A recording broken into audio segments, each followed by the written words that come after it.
Olá, meus amigos, estamos de volta com a leitura do livro Devoção do Invisível, uma psicografia de Ivone Pereira, um livro escrito pelo espírito de Charles.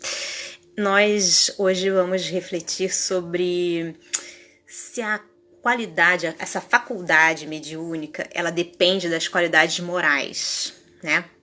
Bom, Ivone Pereira fala o seguinte: certamente não ignoramos que a faculdade mediúnica em si mesma independe de qualidades morais excelentes ou de virtudes, visto que Allan Kardec, assim como os espíritos elevados que lhe revelaram a doutrina espírita, explicaram que até mesmo um médium analfabeto pode escrever belas páginas de literatura.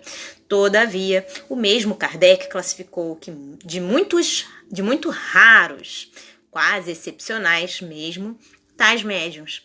E nós, outros, os espíritas em geral, com a longa experiência adquirida no aprendizado diário, também temos constatado que, se é fato que a faculdade mediúnica em si mesma independe de qualidades morais excelentes, os feitos edificantes que pode ela produzir somente advém, no entanto, após renovação geral de seu portador, ou pelo menos após a demonstração de parte deste de boa vontade em se harmonizar com a espiritualidade superior, mediante a observância de severos deveres e disciplinas.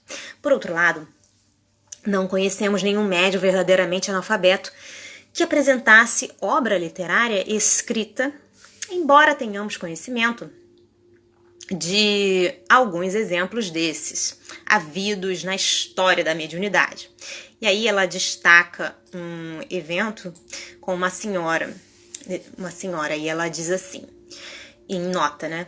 Na cidade de Lavras, Minas Gerais, durante o período de 1926 a 1930, conhecemos como médium do Centro Espírita de Lavras uma senhora negra, cujo coração boníssimo, ela diz assim, uma senhora de cor, cujo coração boníssimo soube muito bem assimilar a doutrina dos espíritos, mas era analfabeta, pois mal sabia assinar o próprio nome e apenas lia, com grande esforço, as preces contidas no final de O Evangelho segundo o Espiritismo, de Allan Kardec.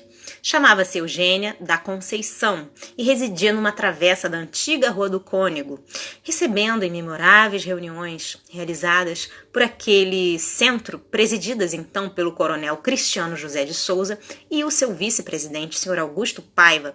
Ela recebia o espírito do Padre Vitor através da incorporação.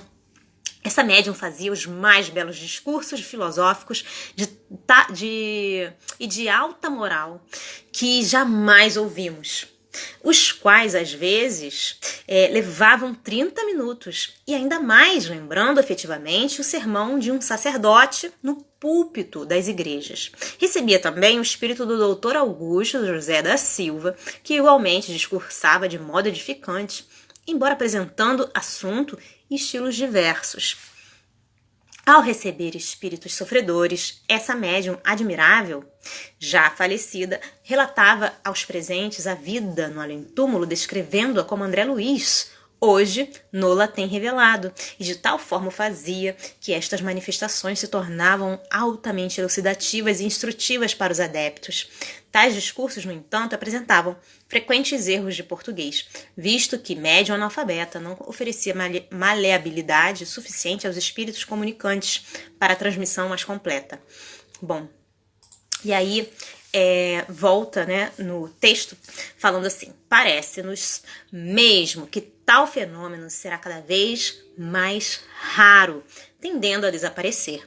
Temos compreendido que, dadas as dificuldades a vencer para o ditado mediúnico da literatura, os instrutores espirituais preferirão que os seus instrumentos se apliquem a boas leituras e estudos em geral, a observações e meditações profundas, o que não deixaria de estabelecer em preparo prévio uma iniciação a fim de adquirirem e arquivarem cabedais capazes de tornar sua mente maleável e obediente ao escritor espiritual.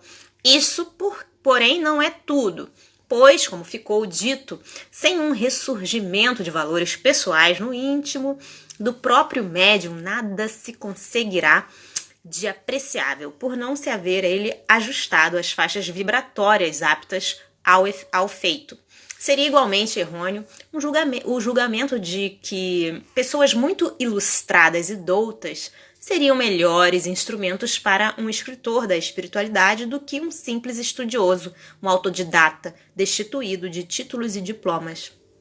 Não, sabemos porque ficou dito pelos maiores do espiritismo que o cérebro, menos assoberbado de teorias e sistemas preconcebidos, se presta melhor aos ditados espíritas mediúnicos, não só por positivar o fato mais concludentemente, como também porque, graças à sua singeleza, não seria interceptada ou desfigurada com ideias pessoais, alguma revelação nova que adviesse em contraposição a teorias que devessem ser renovadas. Antes, a traduziria em sem mesclas, nem preconceitos. Por quê?